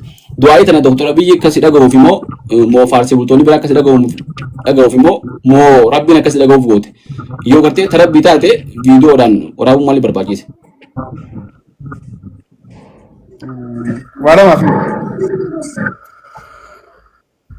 tokkoffaa iddoo kana dhaqee dhaabbachuun waan tokko rabbiitti himachuudhaaf rabbiin waan kana akka beekuuf rabbiin waan kana akka nu dhaga'uuf jechaan achi keessatti fayyadamee yaa rabbi ulaa galaanaa yaa rabbi galaana diimaa irratti abbaanu godhi ulaa galaana irratti abbaanu godhi muummicha ministeera keenya Dr. Abiy Ahmed fuulduratti nu ceesisii gaafii jiru ta'u. Fi gaafiilee kana fakkaatan kumaatama rabbiitti himachaatiin ture waan gama miidiyaatti hin baane waan viidiyoon waraabamne kumaatama godhaa ture. Garuu isii tana wanni hin baaseef parpasiin kaayyoon isii lama tokkoffaan rabbi wajjin waan kisuun kaasudha. Lammaffaan ammoo iddoo amantii dhaqanii du'aa godhuun akka jirtu ta'e viidiyoo waraabuun rabbi viidiyoo laala rabbi viidiyoo barsiisuuf immoo ilma namaatiif viidiyoon waraabamu ilma namaatiif malee rabbiin subhaanahu wa ta'aala bakka feetettu si dhagaa kophaa gootus dhoose gootus viidiyoon si gaafadhe viidiyoo maaliif waraabdeedha. Rabbiinis ni arga akka harkuuf innis rabbiinis viidiyoo ishee ni arga. Viidiyoo kan rabbi akka laaluufi. Sirriitti ni ilaala malee akkamitti ilaala? Hayyee ittoof ta lammaffaa. Inni isin lammaffaadha. Uummanni biyya kana keessa jiru iddoo amantiitis dhaqanii waaqa isaanii kadhatan amantii isaaniitiin gaafa kadhatan dhimma biyyaa fi mootummaa isaaniitillee akka hin daganne fakkeenya ta'uudhaaf. For the first time biyya kana dhufee kaabaa kana qabatee namni dhimma biyyaa kadhatee akka hin jirre namoonni hedduun seenaa daleedii yaadanii namoonni hedduun keessaa gaaraanatti bilbilanii waan kana kaasan turanii miidiyaa gubballee olii gadi deemaa turanii hagaa waan kana baay'isawwee kabajamoo miseensa mana marii bakka bu'oota mootummaa Itoophiyaa obbo Joon Ahmed abbaa milkiidha. Kaabaa san qabadhu rabbi biyya keenyaaf illee du'aa godhillee inni illee natti hin dhaamaatiin ture carraa kanaan isallee galateeffachuun barbaada. Hayyee hedduu galatoomi du'aa itti rabbi siraa qabalu waa'ee galaana diimaa immoo hedduu namoonni haasanii jiranii galaana diimaa maal godhi jechuu jira galaana diimaa nu haa to'achiisu wanni jedhamu jiru galaana diimaatti baanee akkaataa buufata cirra harkannuudha malee galaana diimaa guutuu to'achuudhaan miti galaana diimaa irratti hojjannaa maal jee osoo gaafii wadda hubatini du'aa itti dabree namoota jedhanii jira mee galaana diimaa kana nama tokkoon argee kommenti mo postidha galaana diimaa kana akkuma gartee jallisiidhaan faa waan jallifannu faadha seemoo janii namoota dubbatanii jira akka ooluu obaafannuu fi yaaddemoo ati galaana diimaa kana akkam Raaqata jechuun yoon dongoruu baadhe like I think loqonni kun loqaa arginetti fakkaate carraaqata. Carraaqii namaa immoo beekamaadha. Carraaqannis beekama. Afaan hunda keessa lugaa hunda keessa ni jira namoonni naannoo hundaan ni beekan. Okay. Waan koma nu godhu jechuudha. Maaliin kaasira jechisan keessatti akka waggaa dhufu yaa rabbi galaana diimaa irratti abbaa nu taasisi akka waggaa dhufu irra carraaqannee bakka kana dhufnee garata kee galchuun hin jee. Irra carraaqachuu jechuun like amma akka ati haastattis anis akkasumatti amanaa hulaa galaanaa qabaachuun Itoophiyaadhaaf fedhannoo osoo hin taane dirqama. Balbala hulaa galaanaa qabaachuun biyya keenyaaf filannoo nuti dirqama. Ittis aarsaa taanes yoo karaa nageenyaatiinis hin goolabamne itti aarsaa taanes ni galfanna sun shakkii tokkollee hin jiru ammoo irra carraaqan hulaa galaana maaliif akka barbaachisu irra daldalachuudhaaf balbala hulaa galaana qabaachuun Jabuutii irratti baruutti maaltu godhamu jira akka ta'e namni hin beekne seenaa hordofee haa baratu irra carraaqachuun kanuma wanti biraa tokkollee hin jiru an akkasuma jedhama intiisa san keessas kanuma jira. Dhiyeenya kana guyyaa lama shan dura guyyaa osoo socho'uu hin jira sagantaa abcidhaa dargaggoota Saawudii jiraatan godhamtee turte na fakkaata. Afeerraa sana eenyu sii godhe namoota tokko tokko afeerraa gosaatti jedhanii namoota qeeqanii jira. Yeroo hedduu namoonni gartee gosummaa babal'isuuf suutii dhaqees jedhanii namoonni dhugoomsaa haasanii jiranii. Mee dhuguma gosummaa babal'isuuf dheeyite moo ati yoo jiraatte illee gosummaa sanillee qabbaneessuuf dheeyite moo akkami? Dhugaa dubbachuu fi maqaan kee feesbuukii as gubbaa jiru kuni yookaan immoo hamma asitti irra dubbisaaf kuni dhugoomsaa Oromoon ja'a. Ani dhugoomsaa Kaafran Qallooti miti, Kayituun Bannaati miti, Harargeeti miti, kan Oromooti. Kanaan duras wanni uummanni xiyyeettanii beeku hawaasni xiyyeettanii beekuusi dhimma gosaa keessa gangaladhee sin beeku dhimma gosa sana naannessee sin beeku. Amma gosa raadadhaan qaba. Gosa xiyyaaf kabajan qaba. Jaalalan qaba. Gosa ittiin daadatan malee gosa ittiin qaanfatan keessaa hin baane kana jechuun gaafan gosa xiyya bihee faarsu gosti biraa arrabsuudha miti. Ana fakkeenyaaf dhuunfaatti gosa bees faarsee sin beeku faarsaas hin jiru faarsuuf hin jira. Gostiin keessaa bihees gosa Oromoof taate keessaa maaloo siin turre. Gostiin keessaa bahee warri gosa san hundeessan amma fakkeenyatti yoo Afran Qalloo kaasan ijoolleen Afran Qalloo dheengadda dhugaa dubbachuuf sirrii kaaftee miidhaa gubbatti maxxansee tures ijoolleen dargaggeessa magaalaa kana jiru keessatti dargaggeessa Oromooti. Ammoo hooggantoota yookaan ammoo bakka bu'u akka Afran Qallootti dargaggeessa Afran Qallootu afeerraa iftaaraa anaa fi artistimaadii sheekaatiif godhee uummata kana bira waan carraaqii keessaniitiin galata qabdan jechuudha malee dhimma biraas hin turre ammoo I think miidiyaa wanti gosa gosa naanneessa dhugoomsaan gosa gosa kan taphanne asumaan akka baramuun barbaada. Ayyee hedduu gaariidha. Dhiyeenya kana Maammed Siraaj qeeqa wayii kaasaa ture. Biyya kanatti dhiifa manaa qabaddu biyya kana dhufee inumaa magaalaa tana dhufee Saawudii dhufee Riyaadiin dhufee Oromoo Harargee qofa miti ilmaan Afran Qalloof ituuf hin bannaa miti Oromoo kutaa gargaraa hedduun illee hariiroo gahaa fi qabatamaa uume dargaggeessi isaadhaa Oromoo Harargee qofa miti Oromoo kutaa gargaraarraa walitti qabamte gosa gargaraarraa walitti qabamte isaan sun hundi kabajaadhaan naaf jedhanii iddoo jiranitti yaada wal jijjiirannee marii bal'aa dargaggeessa godhan ture. Kana boodas tarii sagantaan yaadaa jiramu jira.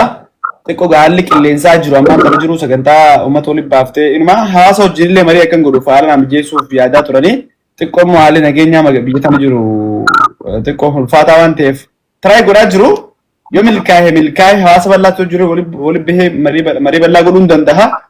Yoo milkooyne immoo hooggantoota wajjin yaada jijjiiradhee marsaa lammaffaatti deebi'ee hawaasa kiyya wajjin yeroo gahaa akkanumu abdii guddaan qaba. Sababni isaa hawaasni biyya kana jiru hawaasa qoota guddaan isaanii marsoo biiteef jechuudha. Xiqqoo ijaaramaa xiqqoo. Yeroo dheertuudhaaf hojii sadiree dawaa qeeteetti waa barreessaa turte feesbuuk irratti boodan ammoo faarsuu eegalte dheeyitee hunda qaamaan gartee misooma jiranii jettee faarsite waan kana namoonni hedduun caalatti gadhiisan kajuu jira. Dhugumaa warri diree dawaa caalaatti gadhiisetti moo jijjiirama gartee jira. Ani callaan naan immoo hojii nama osoo akka namoonni fudhadhan ture because magaalaa sana hedduun lafaa ture. Dargaggeessa keessa hanga fajee fudhachuu danda'a. Tarii fudhaatuuf salphi shakkan hin taaneef eenyuun gabbee magaalaa Dirdaadhaa magaalaan Dirdaa bu'uuraalee misooma isiin gaggeessaa hin jirtu qabatamatti magaalaan tun magaalaa federaalaati maal hojjechaa hin jirti haala kamiini qabatamatti magaalaan tun iddoowwan akkanaan jirtu wantoota kana kanaan jirtu jee gaafiilee baay'ee tarreesse first time namni gabbee bulchiinsa magaalaa Dirdaa waan akkanaa barbaanna jee gaafii gaafate qeeqa osoo hin taane gaafii ture tarii qeeqattis fudhachuu danda'a waan abbaan fedhe gaafii gaafate jalqaba dhugumsaa ture akkuma miidiyaalee hedduunis yeroo kana kanaa wajjin qabsanii gaafii deebii garaa naa godhaa turanii so finally dhimmi sun qabatamaadhaan wanni yeroo san kan turin erga gaafii haasaatiin turre gaafii gaafachaatiin turre mootummaan biyya amma harkatu mootummaa keenya dadhabina dhuunfaa kan ammoo dadhabina gara kiyyaan mul'ateen dhiiroo wayiniin miidiyaa gubbatti gaafiin gaggaafachaa jiru wanti kaan hojjetamuu qabdi jee gaafiin gaafatatuni way dadhabina kiyya ta'a gaafii jawaana keessa turte amma bulchiinsi invitation na ergan akkan dhaquuf sagantaa I think waggaa 61 waggaa tokkoffaa yaadannoo artist Dr. Kabajaa Artist Alii Birraa ture gaafa sanatti dhaqee isaanillee bulchiinsi afeerraa naaf godhe yeroo sana bulchiinsa wajjin hariiroo gaarii eenyu waliif hin qabu ture gaafiin gaafadhus politikaalii waan gaafachuu qabu gaafadha malee arrabsoo keessin ture fakkeenyaaf namoonni yeroo sana miidiyaa gubbatti gaafii akkaataan turanii yeroo bulchiinsa maqaan taane kaasan nan dhagaa ana mootti naman bulchiinsa biyya kabaja kan dhufin dirqama kiyya sababni ta'eef gaafiin gaafachuu qabu gaafachaan ture magaalaa tana waa sadarkaa isirra jirtullee haala isirra jirtullee ati kana miidiyaatti kottu argamin jaamee nin arkeen hin laale wantoonni jiran baay'een jiru gaafii gaafachuun keenya achumaan katti fufete ammatti immoo dirraas deddeebuutti jira dirdaan gadi jirma qabata kumaata magarsiisaatti jirti akkasuma naannoo nagarilleen jechuu kanuma sanirra malee an qarshii kudhan dhugoorsaa bulchisa magaalaa qarshii kudhan fudhatee sin beeku qarshii kudhan naa godhanii sin beeku ammoo akka dargaggeessa Oromoo tokkotti hojjedhee naan mala jee naman osoo naa kana akka jara kan miidiyaa gubbaan odeessan san osoo ta'e osoo naa kananis naan mala jee naman dhugaa dubbachuudhaaf asumaanuu osootti yaadanii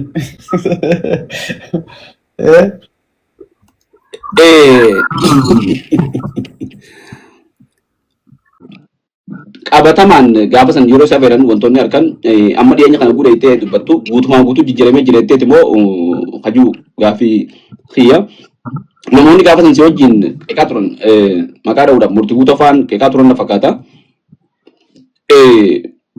Isaanis gaafa san namoonni qeeqaa ture gartee waan isaan kaasaniif lafa isin dhorkatanii jechaani turan lafa gaafatanis jiraatan immoo jedhanii namni qeeqaa ture. Atillee gartee namni akkasumas qeeqaa ture. Egaa maallaqa fudhanneette lafa fudhatte. Lafaan si fudhan. Yoo lafa namoonni hin fara. Tarii yeroo sanitti amma wanni amma maqaa namaatis kaasuun feene nama wajjin yeroo sanitti amma murtii eenyuun qofa osoo hin taane hundummaan namaatu kaasu ture. Murtii gosa dubbachuu ture bareedu ture. Ammoo dongorri yeroo sanitti hojjetee miidiyaa gubbatti arrabsoo fayyadame. Jecha tokko jecha arrabaa tokko fayyadamee ture. Wanni itti araaramni isaanii deebi'ee dhufuu dadhabee.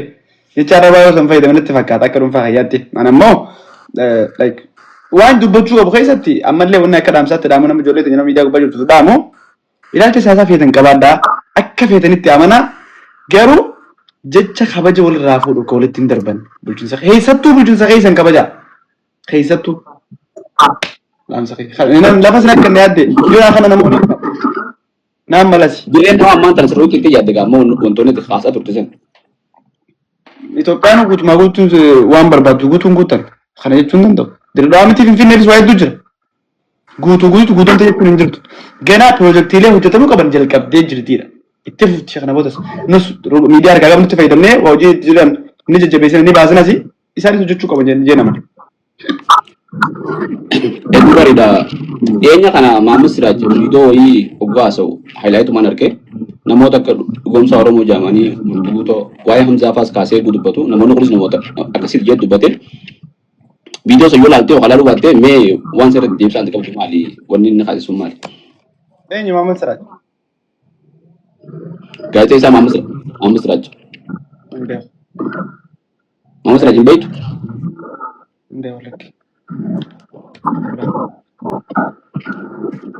Viidiyoo sanis labsite yookaan yoo beekuu baattee isa gaazexeessaa uummanni ture abbaa kitaaba bishaan gubatee. Okay. Yoo miidiyaa gubbatti kitaaba san namni wayii abbaa kitaaba san yoo ta'e hin beeku. Kitaaba bishaan gubatee yoo. Maybe si maxxansitee something namni wayii tokko maxxansuu malee kitaaba san hin beeku abbaa kitaaba saniiti okay maal ta'e. Hin beeku sani. Waa'ee kitaaba dubbatee waa'uma gartee Hamzaa fa'aa osoo dubbatee viidiyoo san gartee nagarra yoo ta'e yeroo irratti deebina. namoonni gartee dhugumsa Oromoo murtii guutoo maal jedhaman kun namoota maqaa Hamzaa kana faadha jeeti. Hamzaadhaas kaasee maqaa Hamzaa jedhamu kun hanga gartee yeroo namoota makam jedhamtu akkatti jeeti haasawee waa san keessi buusee yoo nagadate immoo uummati miti.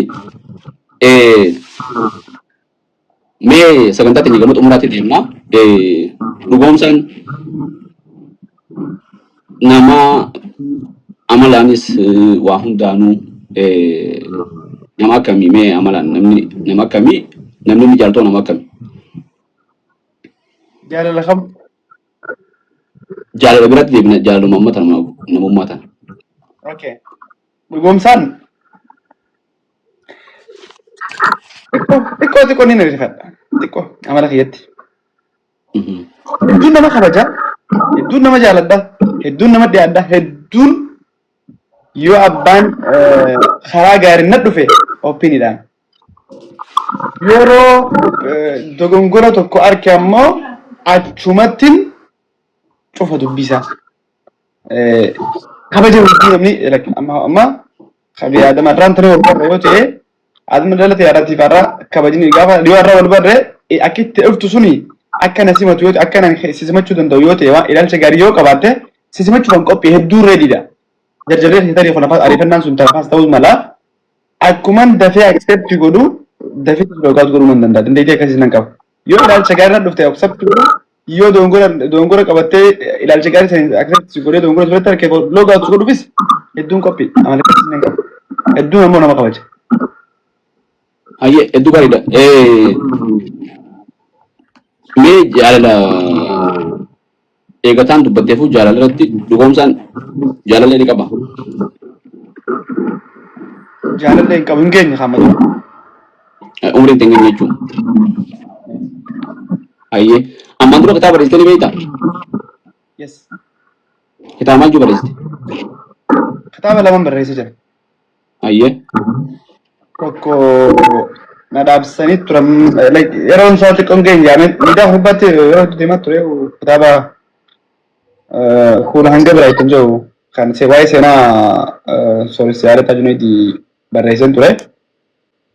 Xiqqoo ispeesii wayii kan nu waan barbaachisaa ta'e nama mul'ateef yookaan ammoo walii mariidhumaan karaa nagaatiin wal dubbannee haala gaariidhaan dubbannee akkas boona irratti walii galee yeroo ta'e eebbisuus qabnullee wal dubbanneen dhaabee lammaffaa immoo kitaaba waa'ee dubartiiti. Dubartiin jireenya ja'a. Ati gaatumeetuman amma xiqqoo humna haa godhadhu piriinti godhaaf wanti na daangeessu jiru jechuudha. Dubartiin ilaalchin dubartiif qabu hedduu guddaadha sababii ta'eef anaaf dubartiin jireenya jeetu waan amanuuf. Hayyee qalammataatti deebina. Kitaaba tokkoffaadhaa na dura maal jiru barreessite seenaa Kuulaanga Biraaytan. Waa'ee seenaa sooressi. Kitaaba kana yeroo barreessichi seenaa sooressa yaada tajaajilatti isaa wajjin mari'attee barreessite moo ofumaan barreessite? Namoota namni kun ifiifuu biyya sababii ta'eef yeroo hunda isa wajjin diil godheen barreessu osoo hin taane ammoo namoota isaan marsanii isa waliin jiran wal dubbisaa ture. Seenaas hedduu namoota isa waliin jiru irraa hin fudhachaa hin ture. Goolabbiitti goonetu mirga xumuree mana maxxansaa galchuudhaaf waan hunda murteessine booda maxxanfamees yoo taa'e rakkoon qabu gaafa akkana ta'eef naannoo yeroo biyyatti yeroon isaa gahee kanuma waliin eebbifnu ta'a. Odeeffannoon qabu jaallataan matuma isaatiif dhaabi kitaaba kana waan siin jee jira odeeffannoo hedduu qabu. Odeeffannoon kun dhugaa moo soba? Soba lakke. Wal dubbannee nillee yeroo sana naaf qaamaan illee wal agarree wal irratti illee mul'aa turre. Waan godhuu qabnu walumaa galatti anaaf inni wal dubbannee goonee jecha. Yeroo sanas kitaaba kan barreessuufis haalli konfartiin gaariin jiraatitu man barreessee iddoon dhaquu qabus amma sadarkaa sun dirqama waan taaneef yeroon kitaabni isaa gahee kitaabni dokumentariis ni qabaa yoo rabbi jee kun waan yeroon deebisaa kan tuufi tarii namoonni immoo gaayatan dhaabi jaanii amanan yoo jiraates I think yoo dongoro baadhee reef Facebook guuseeru miimorii waggaa na dhufe already waggaa taa'ee jira jechuudha. Postii san maxxansan waan takka gartee tan dirqamaan sakaa isan jedhamu keessa maxxansan namni hundi harkuun se'u maxxansan waan kaafteen se'a yookaan ammoo inni liimii gootee paablikiin jiru kun ammoo inni agarsiisu wanni gartee siif ta'in humnateetti wal dirqama akka taate akka mul'ata. Namoota tokko immoo sanarra dhaabbatanii ta'anii yookaan ammoo namoonni keessa beeku jiraachuu malanii dirqamaan waan san maxxansallee haasisanii waan jiru jira waan ta'eef waan kanarratti wanni wal hubannoodhaan yoo taate maaliif ODM gootaa jechuudha. Wanti san dhaabbate jechuun yeroo isaan geenye jechuun amma miti jechuun irratti dubbanii yeroo hawaasa gabboo amma miti jaanii dubbachuu jechuun yaadan dirqama sana kanuu danda'a baay'ee wayi. Dirqama Facebook kana like waan amma maxxansitan hasaati miti waan biraa tokko illee kaasee yoo naan jee wanni sun akka inni taphate namni kun biyya beeke already amma namni kun baay'ataa jechuun mootummaa biyya fiifuu yaadatan. Sagalee yaadatan akka ittiin biyya keessatti hedduu kabaja qabdi sagalee nama biyya guutuu kana keessatti kabajoonnaa fi hoggansa birattis kabajoonnaa qabu qabeenyi isaatis qabeenya biyyaa nama ta'e wanni inni godhinaan jiru hundi anaaf bu'aa yoo ta'e malee miidhaan qabu. Kanaaf dirqamatti jiru fudhatan rakkoon qabu jechuudha fedheeti dirqama isaatis fudhadheera. Ayyee hedduu gaariidha. Bulchiinsa sirna guddaa kabajuun qooma namoonni kabaju tulleen akkasuma kabajna nama uummata biraa walitti guddaa qabu. Kitaaba kee lammaffaatti haa dhufu. Dubartiin maal jettee barreessite? Dubartiin jireenya jettee moo jireenya isaa? Dubartiin jireenya isaa. Boqonnaa meeqa qaba kitaabni kee kun? Mata duree boqonnaa 12. Mata duree boqonnaan tokko boqonnaan ja'affaan tokko akka malee I think highlight isaarraa kaaseen ture ajandaa miidiyaa ture kana duree wayii tokko osoo dubartiin hin jirtu ta'e samiin tun irratti kuftii jaa. Dubartiin utubaa dachiitti goote jechuudha utubaa samii goote. Utubaa samiitiin godhe like osoo dubartiin hin jirtu ta'e dubartiin samiin tun irratti kuftii jaa kitaabni sun boqonnaan sun ta'een isaa ni jira. Mee akka nama nutti waan dubartii jedhaman tokko kaasu. Ayyee. Nutu hubannaa gati fageenyaatiin dubartiin hubatiin tahaaf malee rabbiin uumaa isaa hundarra dubartii caalchise. Uumaa isaa uume hundarra. Nagabbaraa jeeti haadha teessan jee sadaffaa irratti abbaa teessan jee. Daatinis dubartiidha. Waan rabbiin sadarkaa kanatti kabajaa sadarkaa kanatti ulfeesse. Sadarkaa kanatti darajaa kan nuuf yoo wallaalee anatu miidhamaadha anatu sammuu irra taadha malee isaanumaan taane jee waan nama nufin waa'ee dubartii irratti riisarchii gahaan geggeessee kana boodallee kitaaba waa'ee dubartii hojii wal qabatu hedduun barreessu ta'a yoo rabbi jee humna rabbi naaf haa kennu. Hedduu gaariidha. Jalqaba irratti reefu si gaafadhee jaalala hin qabdaasiin jee hin geenye jettee akkamitti waa'ee dubartii dila kana beektee dubartiin utubaa samiidhaa hunda ta'uu si beektee barreessite. Jaalalleen qabu hogguun jiru amma jaalallee qabachuu waan hin barbaanneef ammatti. Minimum waggaa 30 kan gahutti jaalallee qabachuu hin barbaadu. Guyyaaniin maybe gaadheenya kanatti yaada jijjiireen jiru natti fakkaate abbaan kiyya hedduu fuudhnaa jechaa tura. Gaafan na dhukkubee waggaa ji'a torba dura akkas na dhukkubee sarjarii godhadheen ture tirfaan jechi waan akkas hin ture miti na dhukkubee waan ture sanii wayi abbaan kiyya irraa yaaddee osoo anillee yeroo san jeen ture osoo hin fuudhee ilmoota kadhalee jiraadhee bira osoo hin kuteellee ammoo ilmoon karoora dhalattu miidhaa malee bu'aa akka hin qabne jeeti waan namanuuf yeroo sanitti illee hin gaabbu abbaan kiyya immoo akkan hedduu fuudhuu barbaada. Ani gaa karoora kiyya minimum waggaa 30 gaditti hagan abbaa gaarii roga gaariin ilma gaarii guddifachuu danda'u ta'utti fuudhuu karoora hin qabaannee fi amma immoo haga danda'e ati hagan danda'e rabbii kiyyaaf haa galatu parsantaa 50 ilma kiyya chaalenji godhee sosoosuu hin danda'a jee namana maybe ati fuudhuu hin danda'a osoo waggaa 30 sana hin geenye haalli na jijjiirsaa jiran nutti fakkaatan haalli hin amma malee waa'ee dubartiin beeku jechuun seenaa dubartii waa'ee dubartiin dubbise malee waa'ee dubartiin beeku yoo dhiirti dubara taate dubara jechuu barbaadeeti. Dhugaa keeti kunniin gaafiin xiyyaatana osoo waa'ee dubartiin beekne waa'ee dubartii barreessuu keeti mee kitaaba waa'ee dubartii keessaa kitaaba dubbiste keessaa kitaabni influensi godhee dubartiin utubaa samii ta'uu si himee kitaaba kam? Ani kitaabotaan dubbisu miidiyaa irratti hin kaasu yoo xiqqaate kitaabota 236 ol dubbiseen liisti godhee kan man raga wala andu PDF tin qabu kana jiddu kitaaba dhibba lamaa soddomii ja'a qaba garuu kitaabota dubbisu hamu akka fakkeenyaatti illee waggaa 15 miidiyaa gubbatti kaasuu karooran qabu kitaaba dhibba lamaa soddomii ja'a yeroo hangam takka keessatti dubbifte waggaa ja'a keessatti kitaaba dhibba lamaa fi soddomii ja'a dubbiste yoo waggaa jiran kitaaba meeqa dubbiste jechuudha akkatti calculation daa'ime kitaaba dhibba lamaa fi soddomii ja'a dhibba lamaa soddomii ja'a bukuudhaan kitaaba toora soddomii sagalii waggaatti waggaatti kitaaba soddomii sagalii dubbiste jechuudha. Maybe kana auto mal like amma warran beeku qofan kaayee beekaa warra list godhe kan osoo hin dagatin barreessaa ture. Kitaaba kana afaan kamiin dubbiste? Irra baay'een isaa afaan Ingiliffaati. Kitaaba afaan Ingiliffaati jechuudha. Translate kan jedhamu jira.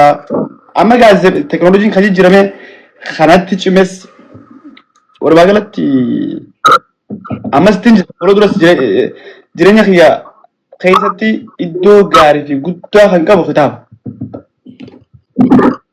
Kitaaba dubbiste jechuudha. Kitaaban dhibba lamaa soddomii ja'a kana keessa kitaabni afaan Oromoo ni jira. Maqaa inni hubattullee. Sirriitti malee kitaaba afaan Oromoo kana hin dubbisne hin qabu bara. Kitaaba afaan Oromoo keessaa kitaaba asoosamaa kitaaba kam dubbiste? Kitaaba afaan Oromoodhaa kan barreeffamu keessaa kan hin dubbisin kitaaba hin gaabbu jiru qofa hin dubbisin. Maaliif? Kan qabu fa'a. Akkam osoo dubbisin hiikuu baachuu dhabu keenya. Highlight isaan Facebook gubbaatti argaan ture.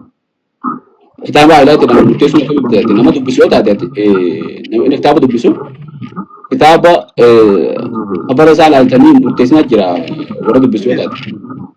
Akkamitti highlight isaa ilaaltee kitaaba kee murteessuu dandeessa? Hedduu bahaa ture. Amma namoonni fakkeenyaaf kitaabni sun giiftii adda jira baay'ee namni beeku biraachuu abbaan saniif dhaga'uu mala. Kitaabni kun si fayyadaa dubbisii jee naaf fidee ture namni wayii tokko. Gaafan peejii lama sadii akkas achi qabu kitaaba faayidaan qabne akka ta'e natti mul'ateera. Tarattiidha waan ta'eef waan dhaloota fayyadus hin qabu. Lakki bara akkatti beekta si gaafadde hin fayyadu ati jettee osoo hin dubbisiin baafata isaatii miti baafanni isaa kitaaba kabaran murteessinaan san yoo nama dubbisu taate kitaaba tokko kalman laaltee akkamitti osoo hin dubbisne kitaabni kun faayidaan qabachuu beekte kitaaban biraa ka dubbiste san kabara laaltee dubbiste moo akkamitti dubbiste? Hari kitaaba dubbifte yoo ta'e kitaabota baafata isaatiif boqonnaa isaatiif maali baafata isaa qofti dubbiftee kitaaba hubachuun hin danda'amu. Xiyyeeffannaaleen inni irratti xiyyeeffatu maal irratti akka inni xiyyeeffatu maaliif akka xiyyeeffatu kana qofti barattee jennaan ifii isaatiifuu kitaabni sun baafata isaa gaafa dubbiftu ifii isaatiifuu akka dubbiftu si hamilchiisa jechuudha. Gaafa baafata isaa ilaalu guyyaa kana achi kufee guyyaa kana achi ka'ee guyyaa kana achi cabee achi koflee achi taphadhee san jaa waan ta'eef gaarii ta'e itti mul'anne kanaaf hin dubbisiin. Ammoo mirga hin qabu. Ayyoo gaarii kitaaba jedhamu dubbifte? Kitaaba jedhamu dubbisee. Kitaaba jedhamu afaan kamiin dubbifte? Afaan Oromootiin. Ammallee manaa hin qabu. Afaan Oromootiin. 400 fi meeqa isaa? Amma akkanatti si yaadadhu kitaaba guddaadha beeku kitaabni jedhamudha. Kitaaba dhaloota jedhamu. Dhaloota jedhamu fudhadhee garuu amma dura hin dubbifne. Mootummaa jedhamu. Mootummaa jedhamutu mootummaa jedhamu sanuma. Amma dhiyeenyaa eebbifamee kun ijaa muraasa. Sanuu nama kabajaa qabuun naa kanneen maqaa nama sanillee abbaa itti piraamiidiyaa itti gaafatamaa piraamiidiyaadha iddoo araada. Isaan naa kanneen asuma galateeffachuun barbaada. Ammoo ayyee gaariidha. Ayyee hedduu gaariidha. Mee dhugoomsa Oromoo namoota tokko ni beekta gaarii namoonni koomentii si godhanii fi namoonni waa'ee keetii hedduu dubbatan amma miidiyaa barkoo miidiyaa irratti yoo si argan jalqabaa gartee nuti maa ilaaltii yoo lakkifne mee maal dhugoomsa irraa baranne ittiin nu fidde jennee namoonni qeeqa gartee sibira qotanii barkoo miidiyaa hunda qeeqan jiraachuu malan achitti tilmaamtu waan kana. Mee isaan kanaan waan jetta asumaan. Na ta'u irra baay'een bar nin beeka namni keenya kun ifatti bee appreciate gurguruu waan jaalanneef malee namoonni akkana jaan hundi isaanii ana ta'uu hawwan akka kiyya ta'uu hawwan nin beeka. Tarii irra baay'ee hedduun namaa isin jedhanii tarii yoo akka kiyya ta'uu hawwaniif malee hammeenya akkanaaf hin qabne nin beeka. Isaanuma naqee kan saniifu ani ammoo habbaa ilaalcha negatiif tokko hin qabuuf habbaa ilaalcha negatiif. San jechuun tarii sis komachuu danda'an tarii beekboo sis komachuu danda'an miidiyaan kun maaliif isa nu dhiyeessite sin jechuun mala. Gaafa ammoo akka kiyya ta'uu danda'an yookaan ammoo akka kiyya bu'aa buusuu danda'uu qaba jaanii gaafa amanan miidiyaa kana gubbatti argaa jirte yoo ta'e namoonni kumaatamni baheetiin naqeeqaatiin ture hedduun isaanii gaafa kaleessa ilaalchatti suuqanii dongoroo ture jaanii poozitiivlii dubbachaa jiran hedduu jira sababii ta'eef annan dinqu nama naqeeqeefis natti hin qorru warra na leelliseefis natti hin oowwu because wanti hundi adeemsaan yeroodhaan deemaa dhufti waan ta'eef waan hunda yeroon deebisaa kan ta'eef waan irra deebisaan kennees boru gochini deebisaa kana jee waan namanuuf san hundaanaaf kanaan kennu. Yeroo hedduu aanaalee godina Harargee ba'aa hedduu keessa deddeebitaa dhufta. Akkuma magaalaa dhuftu. Aanota adda addaa yeroo dhuftu hoggansa aanaa saniitii fi namoota tokko tokko seektara adda addaa jiran waa'ee isaanii barreessitee yeroo faarsituu mul'ata. Viidiyoolee ni jiranii. Namoota waan kana dhaabbatanii qeeqa kaasanii jira. Yeroo bulchiinsa warraa aanaa kana bira dhaquu fi kana jarri kun maallaqa kanaa fi warra jara kana sodaachiseeti caasaa oliitii wajjin ol quba qabnaa isaa inni ergee jee sodaachisee maallaqa irraa fudhataa saniin akkasii faarsaa namoota jaanii ni sodaatanii hojjanii namoota dubbatanii jira. Dhugumaan maallaqa fudhatteeti immoo namoota magartee aangoo qabanii hojii hojjaatanii sodaataniiti immoo maallaqni sun ni jiramu hin jiru. Aanaalee kan akkasii jira jechuudha amma hoggansi aanaalee irra jiran ani beeki kadhachuus ta'ee maal ta'uu dirqama miti mootummaa wajjin waliin beekin ani amma akkuma tu jettee dhimma biyya kanaa keessatti qooda fudhachuufis haga sadarkaa mana biyyoolessaa Itoophiyaatti gattaa'ee dhimma biyyaa muree murteessuu keessatti namni dargaggeessu qooda fudhatee keessaa gahee biyyaa keessatti jechuudha. Kana isaan namni miidiyaa hoggansi miidiyaan fayyadamni jiru baay'ee isaanis na beekuusi. Warri biddoonis kootu hojii karaa jira miidhattis baasis naan jechaa jiran hedduu jira. Anis dhaqee gaafadheetis hojiilee aanaa kanarra jiru ani miidhaa baasuu barbaadne akkana jee gaafachaa ture hedduu jira. Wanni immoo wal sodaachuu jira. Sirna keenya keessa wanti akkasiin jirtu baay'ee wayii. Sirna keenya keessa wal sodaachisuudhaaf maamaa wanti jaamtu tokko illee jirtu. Amma dhugamsaa maallaqa kana fi dhaqee faarsa kajaaniif aanarra maallaqa maa jettee gaafatas jammar. Ana amma dhuunfaa kiyyatti gaafan deemu kana ta'e ijoollee kaameraamaanota kiyyaa fi yeroo namoota miidiyaa baay'eedhaan qabadheetiin olii gadi deemaa guyyaan iddoo san dhaqee gammadee waan hojjedhe sanitti isaan gammadan konkolaataa isaanii naa godhanii olii gabbaasanii tiraanspoortii namni baasullee isaan irraa kafalanii an baasee ifit jechuudha. Nama baay'ee wayii beektaa dhugumsaa kana yeroo takka takka dubbachuun dirqama yoo ta'eef hin beekuuf malee kiisha kiyya invest godheen alaalee baadiyyaa tana kumaatama keessa seenee beekamtii warra godinaa qofan barbaadan. Bulchiinsa godinaatis ta'e aanaatis ta'e beekamtii isaanii qofan barbaadan. Midhaan kuni nama biyya kana keessatti qooda fudhachaatiin jiru nama hojiilee misoomaa biyyi ta'e hojjettu hojjechaatiin jiru ja'anii qofa kabaja kireeditii qofa akkanaa kana ni barbaada malee nama qarshii irratti barbaadu miti. Aanaaleen irra deeme kana hunda gaafachuu namni dubbachuu danda'u kumaatama jira. Ani intarastiin maallaqaan hin bittu. Maallaqa yoo ta'e yeroo maallaqni jiru fi maallaqni jirutti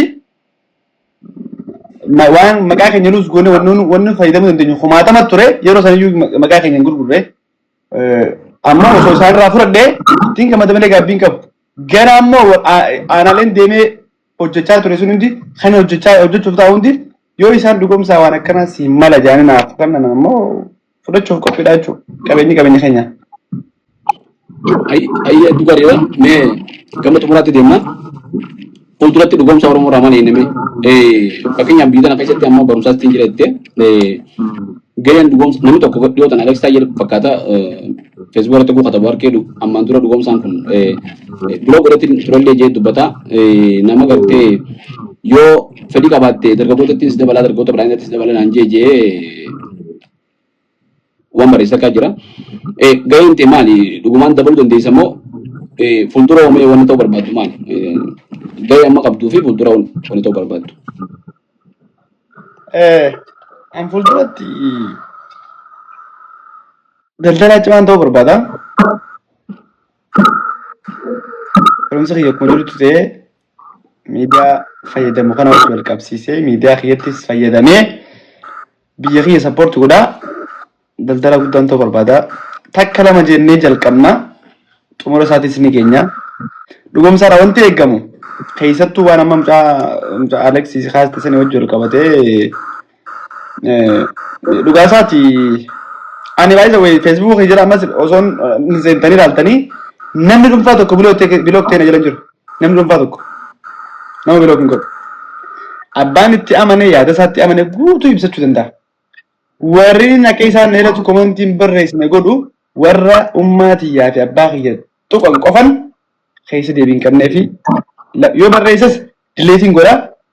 Facebook isaa Facebook ya keessatti dhufne ittiin dhayne godhuun danda'a. Kanarraa haftee eenyullee bilook hin godhu. Kanaaf mucaan suni haftee biltiginnattiin si dabala paartii balamatti si dabala dargagoo balamatti si dabala qajeelfama amma keessatti fi ani waan sirrii hin kaafne jookiitti waan amanuuf mucaan qoosaaf dhaabaan sun godhe malee hin kaasnes paartiin keenya dheebuu namaatis hin qabdu nama dhufe sifachuuf immoo qophiidha. Ani ifii kiyyaa wanti aan godhuu danda'u namni dargaggeessi suni qabatee dhufe mootummaattiin dabalama jee dhufuu osoo hin taane eenyutti dhaqaa'uus jamar mootummaan mataa isaati.